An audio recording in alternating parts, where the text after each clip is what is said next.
And being the wise legislator that he is, Dr. Paul elected to stay here, and so he gets to ask his question. Well, Congressman Paul of Texas is recognized. I've learned not to say anything negative about Ron Paul. Welcome, Madam Secretary. I do want to get your comments a little bit about the stir that was caused by the apology over the Koran. And the administration has received a lot of criticism about this, and I think you've expressed some a point that maybe this doesn't help your job any by stirring up the resentment. But excuse me, but the whole issue of an apology, I think, is an interesting one from a national level. And I recall what happened after McNamara wrote his memoirs, and he was apologetic about what happened and why he orchestrated the Vietnam War. And a reporter asked him if he should apologize, and he says, "What good's an apology?" He says, "If the policies are wrong," he says, "you have to learn something from it and change the policy." So a lot of emotions come out on this issue of apology, and I keep thinking that those who did criticize him, I don't think they criticized the last administration when the president apologized for using the Koran as a target. So sometimes apologies aren't always all equal. But even that said, there were torture photographs before. They were very aggravating. Recently, there was urinating on bodies, on corpses. We didn't particularly apologize for those, did we? I mean, there weren't apologies there. But some of these things are emotional. But what about the whole idea of invading a country and occupying a country and disturbing their country, creating hundreds of thousands of refugees and suffering? Does it ever get to a point where apologizing about the Koran is rather minor to some of the other problems that we have created in these countries? And could you comment on that? Well, Congressman, first, I appreciate the very measured comments you've made about our presidents, not only this one, but prior presidents, offering apologies when we are deeply sorry for unfortunate incidents that occur that were not intentional and which we know have emotional resonance with people.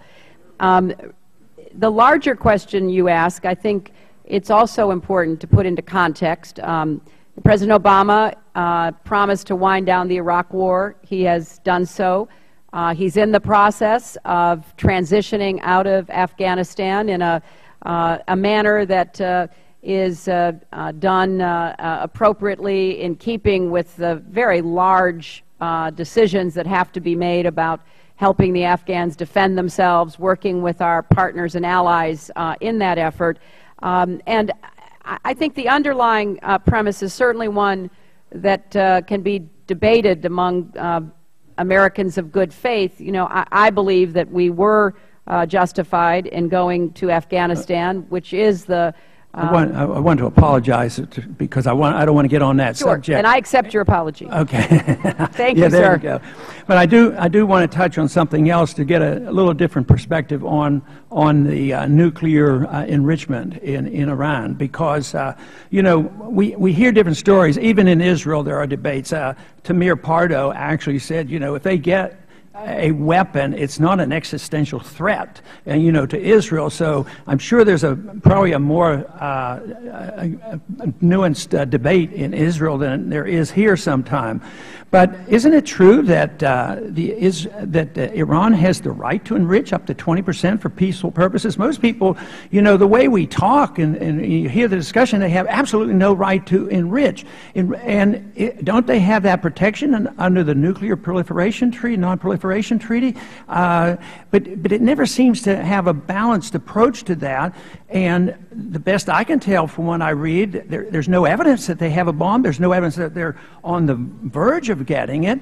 And even the administration, whether it's Panetta or Clapper or General Dempsey, they're saying it wouldn't make any sense to have a preemptive attack on there. Could you give us a sense of a proper balance here? Because a lot of people are convinced it's Syria and then it's Iran, and I'm personally concerned about that, because the last thing the American people need is another war. We don't have the money, we don't have the resources, and the military is not ready for another war.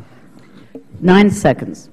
Congressman, I would direct your attention to the most recent Director General's report from the International Atomic Energy Agency, not an American document, which outlines the concerns about the non-peaceful use of civilian nuclear power. There is increasing evidence that what the Iranians do is not consistent with your right, their right to have the peaceful use of nuclear power.